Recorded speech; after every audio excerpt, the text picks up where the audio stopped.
माळ्याच्या वाटेनं फारिष्ट आहे आणि फारिष्टातनं इतकी भीती वाटते. आता मला तर वाटते हे तर काय दररोज येतं जातात, त्यांना काही सवय लागून गेली.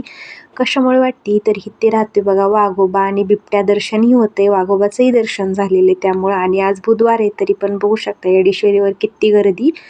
बुधवार असला आणि काहीही जरी असलं तरी गर्दी भरपूर अशी येडेश्वरीवर असते. आणि आता तर मार्गशीर्ष महिना चालू झालाय, नाहीतर आत्ता वाटाणे इतके बकरे पडलेले दिसले असते, म्हणजे की नवसाचे बकरे कापले जातात.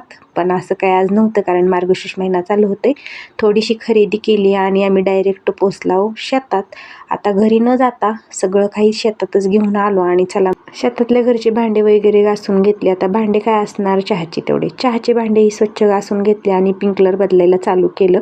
आमचं आहे जुनं पिंकलर, खुटल्याचं पिंकलर आहे. आता क्लिपचे पिंकलर निघलेत, ते एकदम सोपं, एकट्या माणसालाही जोडता येतात. मी काय काढता आलं मला, पण जोडता काही येणार नाही, कारण ह्याची एक जरी नळी ढिल्ली लूज बसली ना तरी सगळं पाणी त्यातून जातं आणि सगळं पिंकलर म्हणजे बंद पडतं. बंद म्हणजे जागेवरच नळीतून पाणी जातं. परत पिंकलर म्हणजे की नोझलमध्ये काही फिरत नाही. आणि इकडं आपला गोटा अगदी स्वच्छ झाला. आता कशामुळं झाला आहे तर सगळं शेणखत, आज 11 टेलर शेणखत निघले.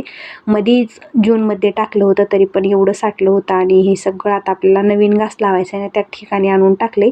बाकीचे छोटा घास आहे त्यातही टाकले, कारण त्यातही इसकटून घ्यायचे. शेणखताचा खूप छान मान आहे, 2-3 वर्ष बघायचं काम नाही शेताला. आणि गोटा एकदम चकाचक आणि स्वच्छ झालेला आहे.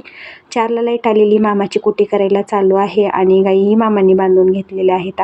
चला म्हटलं मी खुराक ठेवून घेते, मामाची कुटी चालू आहे आणि लाईटीचं सतत ये जा होतं.